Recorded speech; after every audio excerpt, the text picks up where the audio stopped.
Sallallahu ala Muhammad Sallallahu alaihi wasallam. Punya duit. Akhirnya saya belajar, tamat saya dari MAPK Padang Panjang. Lalu kemudian saya cari kuliah, dapat kuliah gratis, bayarnya murah lah. Dan satu lagi gratis kuliah saya di Jakarta waktu itu. Kan sulit tuh cari kuliahnya. Belajar yang rajin, dapat kuliah S1 gratis. Setelah kan dapat kuliah gratis, apakah kesulitan saya selesai? Nah, 3 tahun setelah itu saya pulang kampung. Orang kampung saya nanya, sudah selesai kuliah? Maka belum, saya bilang. Kenapa? Menyelesaikan kuliah itu susah. Sehingga kuliah saya 5 tahun dulu lamanya, karena semuanya berbahasa Arab dan segala macamnya. 5 tahun baru selesai, baru tamat. Lalu kemudian saya belajar lagi yang rajin. Lalu kemudian selesai belajar yang rajin, wisudalah saya. Ketika saya wisuda, apa yang terjadi? Saya pulang kampung lebaran, orang lain bertanya lagi.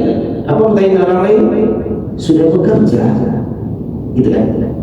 Lalu kemudian saya cari pekerjaan, lamar sini, dapat pekerjaan. Lebaran saya pulang kampung lagi, orang lain bertanya, orang kampung bertanya. Dan nikah, nah itu dia pertanyaan sampai hari ini mantu tadi, ya kan? Antum cari nikah, antum carilah pasal dapat. Pulang kampung, lebaran lagi, selesai pertanyaan orang. Belum, apalagi? Udah punya anak, mau gampang punya anak. Kalau saya gampang punya anak, tidak akan ada orang di rumah sakit bikin namanya bayi tabung, ya kan? Akhirnya bawa sana sini, semacam dapat anak, pulang kampung lagi selesai. Ya, apalagi? Udah punya rumah, dapat beli rumah. Lalu pulang kampung lagi, orang nanya, udah pakai travel, masih pakai travel, beli mobil lagi, rumah sudah, istri sudah, anak sudah, mobil sudah, rumah sudah, pulang lagi, anak sudah besar, sudah berminantu. Nah, cuma itu kan kalau bagi kita yang usia bapak ibu ini, pertanyaan yang paling gak enak itu di pulang kampung adalah lamar orang menantu, gitu kan? Dapat menantu, punya pertanyaan ini, lamar orang cucu, betul kan? Pertanyaan saya, apakah benar dulu itu sulit, lalu sekarang mudah? Tidak ada. Tidak ada. Satu contoh lagi, berarti terjemahan sesudah sulit ini ada mudah salah berdasarkan kisah yang tadi saya sampaikan. Betul tidak? Yang kedua, saya dulu tinggal di kampung, susah banget hidup di kampung itu. Saking susahnya untuk makan kambing, gulai kambing itu hanya pada saat orang nikah satu, orang akikah satu. Maka ketika ada 2 pesta itu, saya selalu bilang sama ibu saya, Bu, saya ikut nangis itu. Kenapa? Karena pengen makan enak. Lalu kemudian pada saat sudah makan enak itu, ya alhamdulillah luar biasa, susah sekali. Makan nasi. Saya masih ingat ke rumah nenek saya. Ketika rumah nenek saya itu direbuskan telur oleh nenek saya, lalu kemudian dibagi 2 karena cucunya 2 yang seusia saya, dibagi 2. Kenapa dibagi 2 telurnya itu? Nggak mungkin dibagi 1, duitnya tak ada. Nasi susah dulunya, ya kan? Itu dulu nggak bisa makan kambing karena nggak punya duit, ya kan? Ini saya masih ingat ini. Ketika minum teh itu hanya apabila ada tamu yang datang ke rumah saya. Kalau ada tamu ayah saya, baru bisa lah saya minum teh. Kenapa? Ibu saya melebihkan dari teh yang untuk orang 4 orang tamu bisa 1 ini. Kalau enggak bisa. Kenapa? Enggak ada duit untuk beli gula. Ya. Lalu kemudian hari ini, tepatnya 2018, saya punya kesempatan untuk buka satu usaha rumah makan Arab yang menu utamanya kambing. Setiap hari bantai kambing 2 ekor. Apakah bisa saya makan kambing? nggak bisa makan kambing? Badai di kedua. Ya, tahu ngerti bahasa saya? Baik. Badai di kedua. Ya kan, sudah makan kambing berarti sembuh. Akhirnya kemarin itu, ini baru lebaran, sekolah saya dekat sini.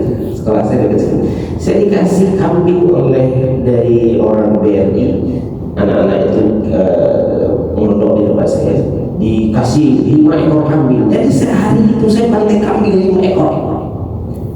2 dimakan, digulai, 1 dibakar, 1, 3 dibagi-bagikan. Saya makan sama kawan-kawan saya. Baru selesai makan, kan saya tuan rumahnya. Lalu saya bilang sama teman-teman saya, belum. Musir nih, kata dia kan. Ya musir, saya bilang. Oh, kenapa kamu pulang? Cie yang saya lakukan, cari obat. Pulang berat. Sekarang pertanyaannya, nah ini manis belum dipindahkan. Ini pun sudah dikurangi. Kenapa? Ini banyaklah masalahnya. Pertanyaannya muncul. Dulu nggak bisa makan nasi banyak, nggak bisa makan gulai kambing, nggak bisa minum manis karena nggak punya duit. Sekarang makanlah begini, sehingga ke rumah-rumah. Makan kita di sini. Nggak usah lah. Kenapa nggak bisa? Karena faktor kesehatan. Berarti dulu sulit dalam bentuk keuangan, sekarang ini sulitnya kesehatan. Berarti betul terjemahan itu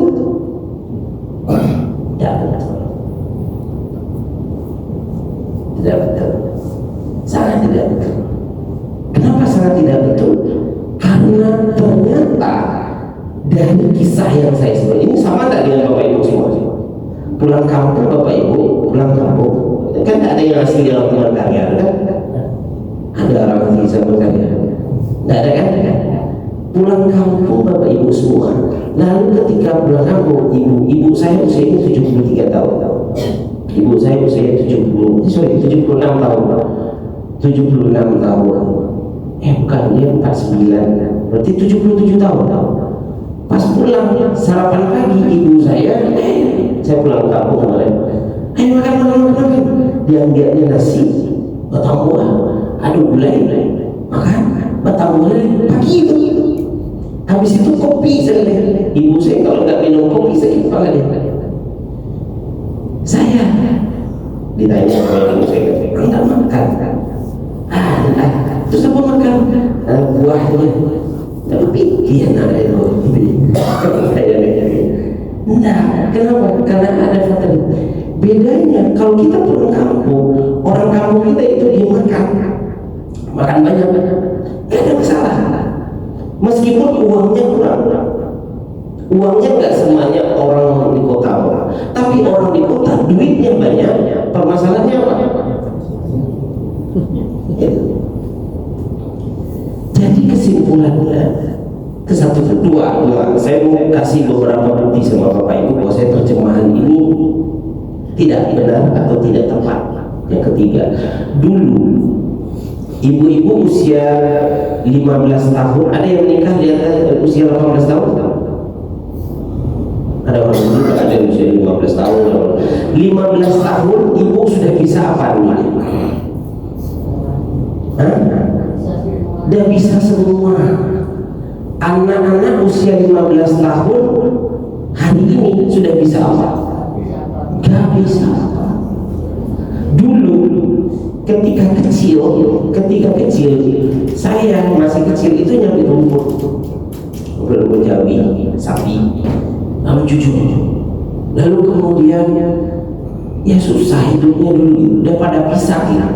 Anak hari ini, tapi ketika pulang sekolah ganti baju, ambil sabit, ambil rajin, pergi ambil rumput dan segala macamnya, lalu kemudian kasih makan sapi, kasih makan kambing, jam 5 sore pergi mandi ke pincuran, lalu bawa jerigen 1, lalu cuci baju sendiri, bawa pulang nanti maghrib pengen aja, gitu kan? Dulu jam 5 sore minta izin sama ayah saya, Pak, main-main ke lapangan. Ayah saya cuma bilang begini aja, pakai sambil tatapan matanya, kemana jam barah ribuan. Tiga mata yang melotot itu, tidak berani keluar, tidak berani keluar. Sekarang anak kita cuma buka bajunya, pergi ke dapur, masukkan ke dalam mesin cuci, pencet keluar kering, tidak mau.